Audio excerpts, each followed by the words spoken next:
Good morning, we are live, WJ Medical School. This morning the Psyfeld discussion will be on the Barber. So who wants to start and where? Pick a character.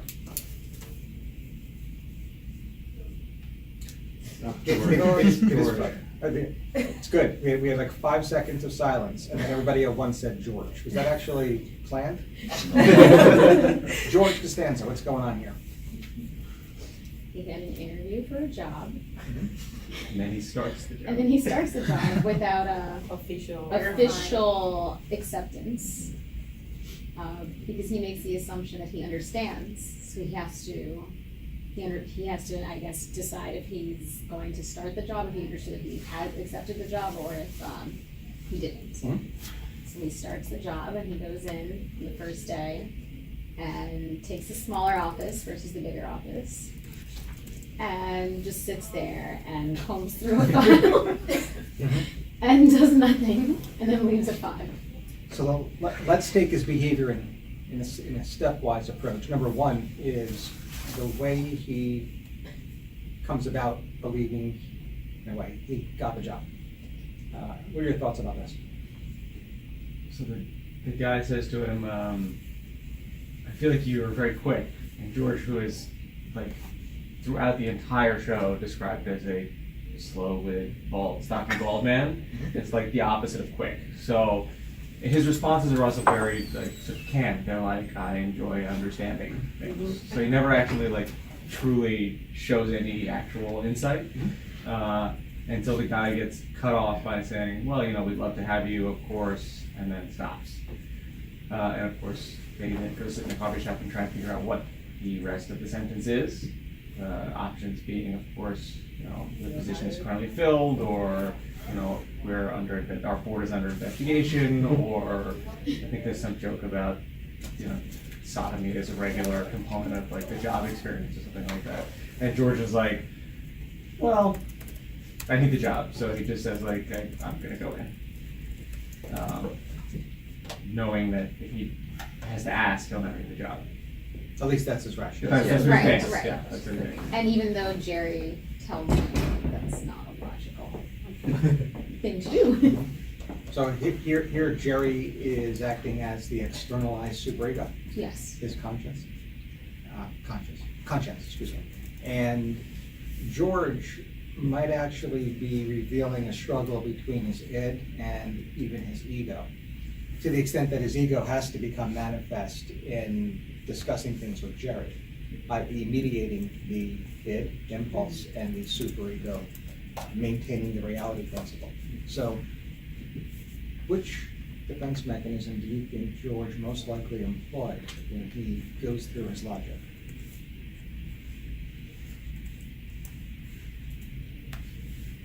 It might be rationalization. And we come up with that behavior, perhaps maladaptive behavior as a result. Remember, all defense mechanisms will distort reality. They have to in order to pass that wish fulfillment through the superego's filter. So all defense mechanisms distort reality. What allows a defense mechanism to maintain being a defense mechanism is that reality testing remains intact. Because once it doesn't, once you lose that cortical protective nature, then you may actually have frank psychosis. So, and a great example of that, not necessarily through Seinfeld, is when an individual uses maladaptively and rigidly projection. Right? If they do it maladaptively, they may even be diagnosed with a paranoid personality disorder. And when reality testing no longer remains intact, that same exact person's projection results in frank psychosis and perhaps even a diagnosis of schizophrenia. And in the textbook, that becomes front and center when we say that the paranoid personality disorder actually carries risk for developing schizophrenia and other psychotic disorders. That's the way in which Kelpman and Sadok and other texts for review allow for cluster A personality disorders in general posing risk for schizophrenia and other psychotic disorders. Now, in this case, I'm not saying that George is psychotic. He may or may not be. I'm not saying that he is. with regard to his rationalization, with regard to his taking this job, the behavior then marches on with regard to when he does that work. And does this carry over to any further diagnoses in the differential? What else have you observed beyond his reasoning and rationale of taking the job in the first place? The only thing he seems to do at work is to insert himself into like social situations, because otherwise the actual work he does is literally just open and close this file all day long, maybe reorganize it once or twice. But he, like the very first day, decides he's gonna give a toast for someone's going away party, and he's never met and doesn't know anybody there. So he's like putting himself at like front of the stage just because that's who he is. He can't resist. And I think less so than having taken a job in the first place, what we see unfold with George at his job is more of a conscious effort. That is, he has a plan to insert himself, so that if he is wrong, he'll already be inserted and it'll be difficult to remove him. So if we're gonna say that rationalization or another ego defense is the impetus for his having accepted the job, then the subconscious becomes conscious, and now we have a conscious effort to remain at the job. That therefore it can't be a defense mechanism anymore, because it's consciously premeditated. That was his plan. But if that was the case, why would he not actually do more at his job, like the actual work itself? That gets at who George is. Okay. George never works. Okay. The only time he actually did work, well, I shouldn't say only, but I think one of the best representative times that we find George working when he took a job with the New York Yankees is when he stopped having sex, and there were parts of his brain that were so preoccupied with procreating that now he was able to use it, and he actually was very productive at work. Learned Spanish, he did a lot of things. Otherwise, except for that very unique episode, George Costanza is not one to really put in an honest day's work. He never has. And that's why his character and Kramer, Jerry's two best friends, parallel each other wonderfully. Because Kramer's work ethic is also just as historic. Kramer doesn't lift a finger either, but then you find out, and I'm sorry I don't know the season, that he's always had a job and he's been on strike pretty much for the entire series. So, a great parallel.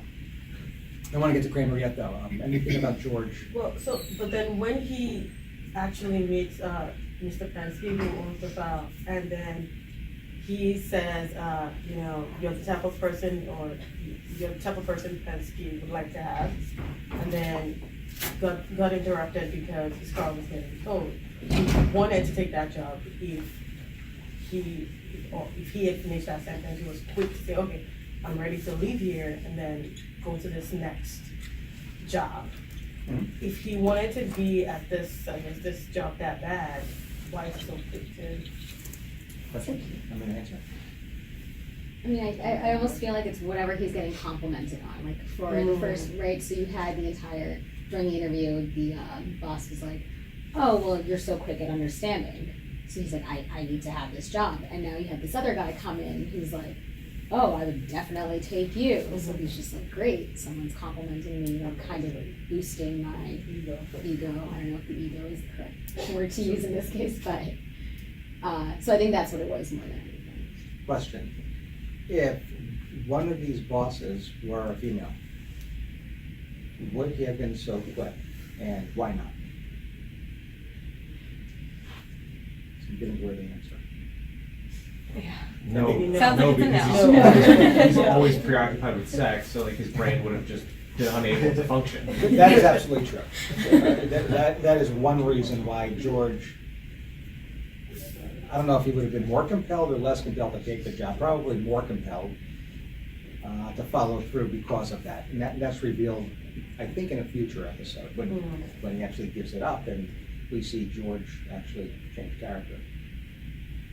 It's another reason why, and this doesn't necessarily need to be 100% specific, but why would it be less likely for him to take a job if one of these bosses, these CEOs, were in fact a female?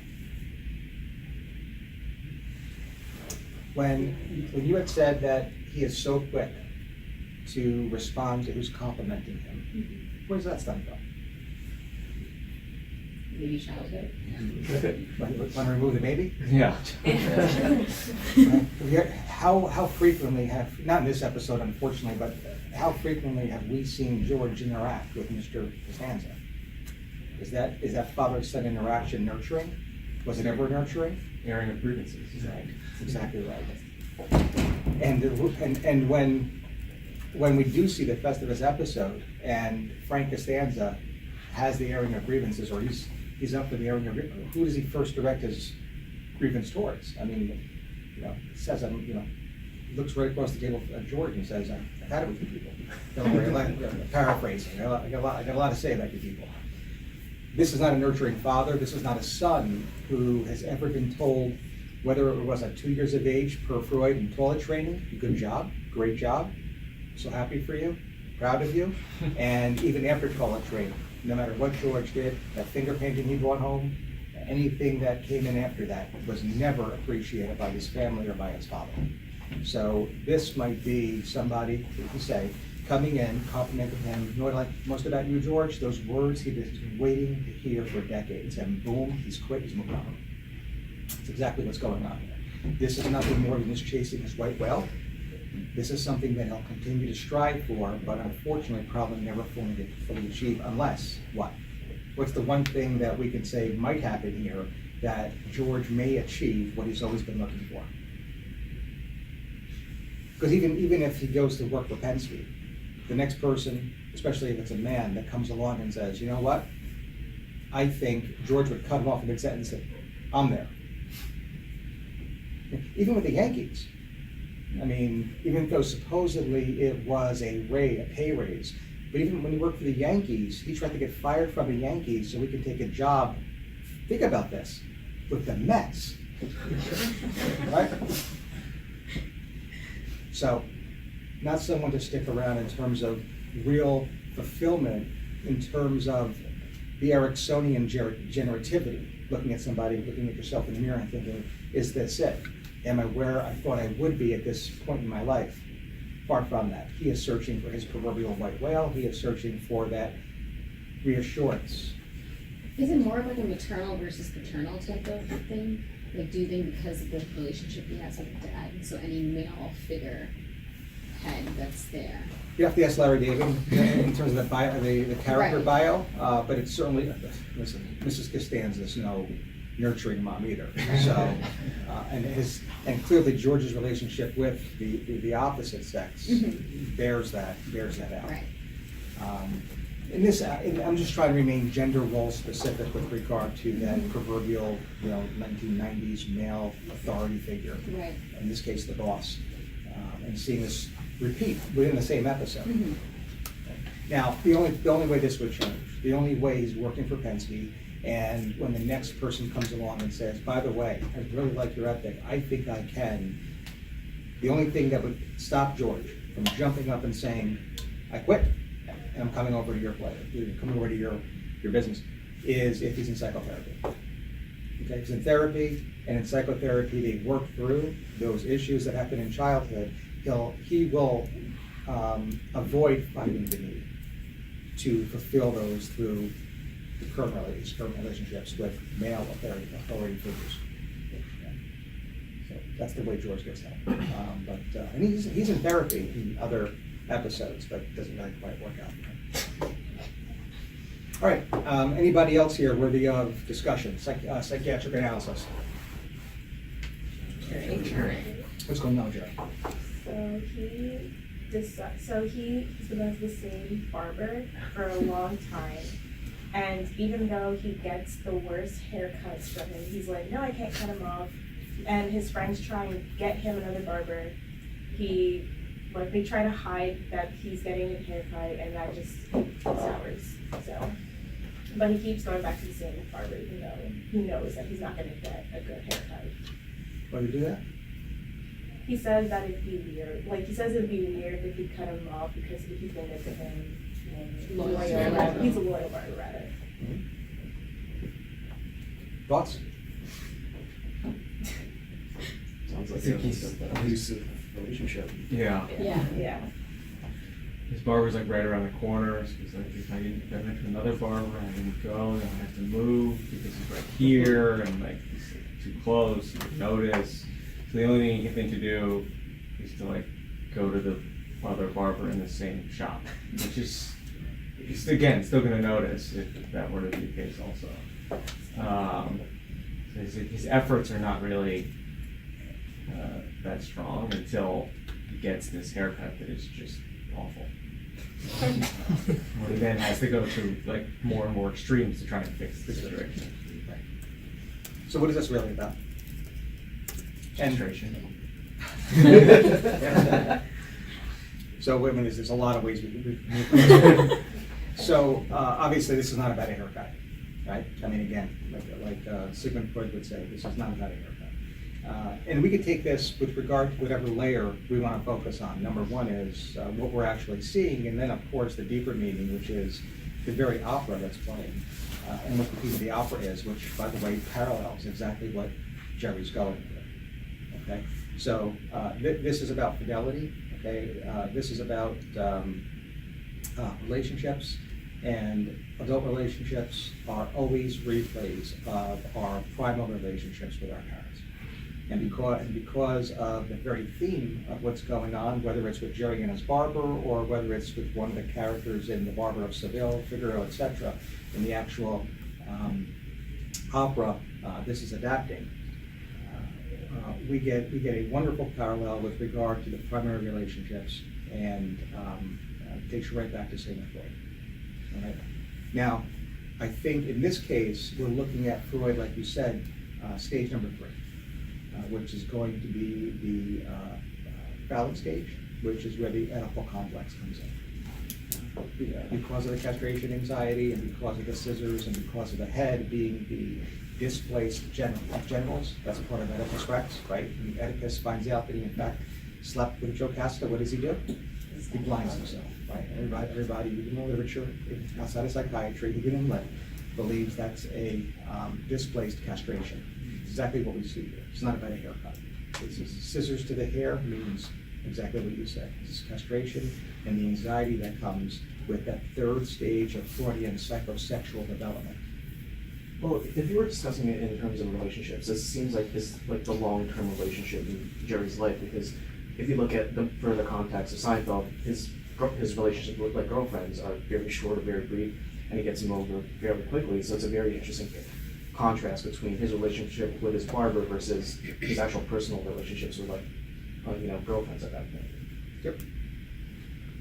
So, and why would that be? Any thoughts about? Because it does seem to go against who Jerry is. Yeah. We don't really hear Jerry talk much about fidelity and loyalty. No. But he has these 3 friends who he's constantly with. Like he has his long-term relationships are the 3 friends. And Elaine, who was an ex-girlfriend, has somehow managed to stay friends with for an extended period of time. There obviously are episodes about that relationship. But other than that, he isn't able to keep any friends or any girlfriend for more than actually like an episode. And he keeps one for like half an episode usually at most. And I think the best way to reconcile that is that in one hand, we see Jerry episode after episode, season after season, having these very short-term superficial relationships because his primary relationship, again, with the opposite gender to be with his mother, was disruptive and was, let's just say, maladaptive. Right? So again, we see that with regard to then relationships as an adult. What we see here with regard to the barber and this loyalty and this fidelity is really Jerry's wish fulfillment. Right? This is actually inside Jerry's head. This is what Jerry would want from, in this case, his father. Okay, although it plays out like Oedipus. Okay, so focus on stage 3. What are the first 2 stages of Freudian psychosexual stage theory? Say that one quick. 9 o'clock in the morning.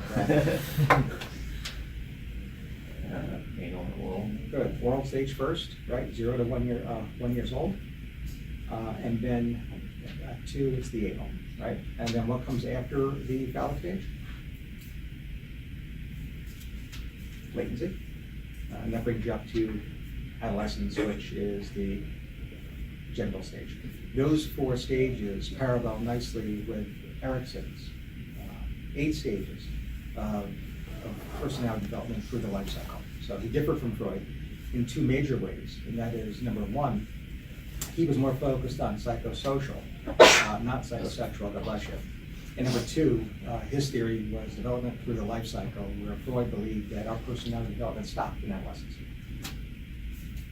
All right. By the way, I also put a note here that the actual, I don't want to get into discussing the operas. I did some background reading on them and listening, but a little bit beyond the scope of our talk today. The themes, I think, parallel quite nicely to the original description of the vampire, specifically Lord Ruthven. This is way back in the 1600s. So just FYI, if you have some free time for reading Lord Ruthven. The operas that are actually referenced in the Barber. This is season 5, episode 8. Parallel very nicely with the original description of the vampire. Anything else here?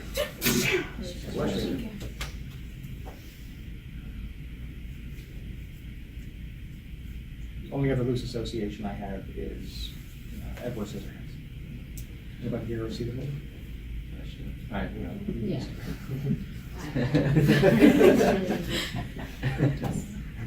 So what is Edward Scissorhands really about? What is it really about? Honestly, well, Johnny Depp is, it's like a love story, I guess. You would like it, Marissa. Really? Obviously, I've never seen it. Winona Forever. So, Who ironically starred in Bram Stoker's Dracula. yes. So here's the hint. Edward Scissorhands is really about blank, blank being, in a way, the total opposite / antagonist of Dracula. And you thought, what monster parallels Dracula? Only because it's always mentioned in the same breath as Dracula. Yeah, Frankenstein. It's about a creation that's been shot. Right? Right. Lives alone, Right. isolation. So yeah, the entire isolation you have with Edward Scissorhands is like he has scissors for it. And so like initially they like start to appreciate him because he like creates like these like I don't know, like he uses scissors to like create these creations, like garden creations, and then like cuts people's hair and like does all these different things, and people are like, wow, like this is, especially women, that was the thing. All these women were like, oh my God, Edward Scissorhands, he's great. But then they began to shun him, and I think this was more male driven.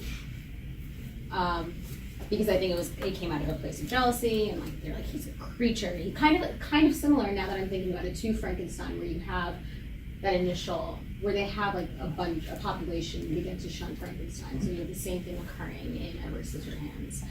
And then he is, I believe, ousted to like the very outskirts of the town. I think it was a cave. It was a house. It was a house? Okay. I don't remember, but I remember it was like complete outskirts, like far away, and there's like the one beacon of light who is Winona Ryder, who loves him for who he is. He's not a monster to her, and so that's Which, by the way, is the monster in Frankenstein's Yes. wish. to Love be for loved. who I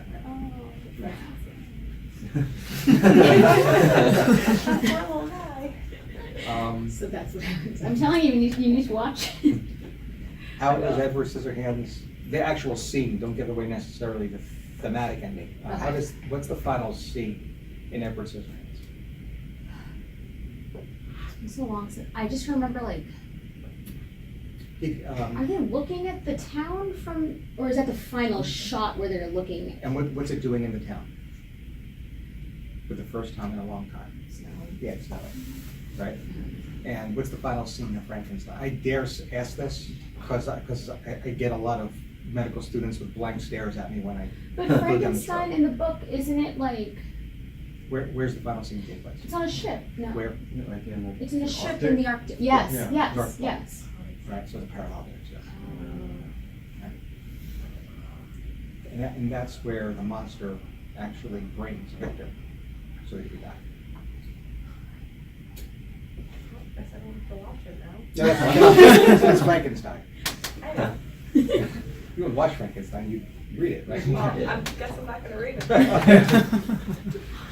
All right. So, my take is that at least once a week, daily if I can, always get a freak on the show. All right, so we completed that task for this morning. Anything else with regard to getting back to our episode of Barber? Anybody else? Any other themes you want to discuss? Newman actually plays a big role in this episode. What's going on with me? He has this sort of,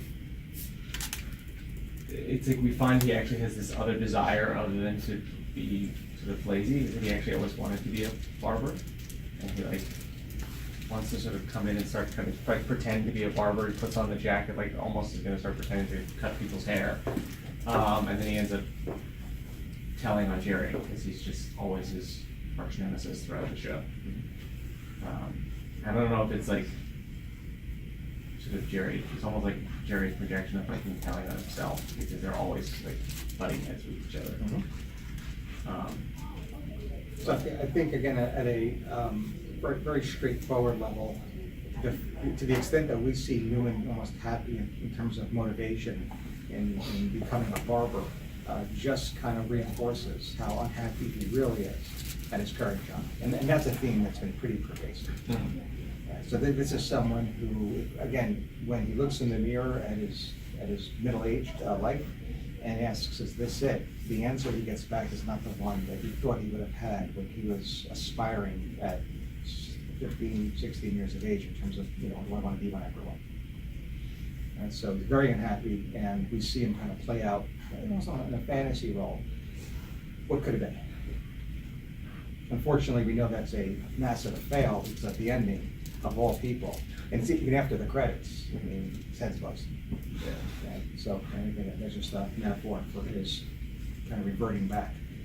I think his last words are along the lines of, I'm not going to be out for a while.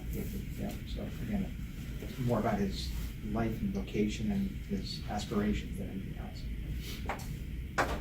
Any other thoughts about the barber? We're good? All right, so I will tweet Tuesday's episode. We know that we're coming back on Tuesday around 12:30.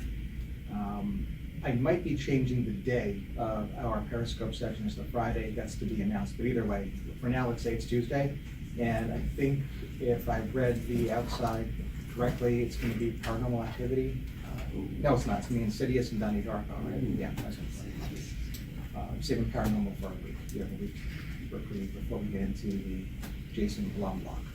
All right. Have a great morning rounds and a great weekend. We'll be back here again on Tuesday.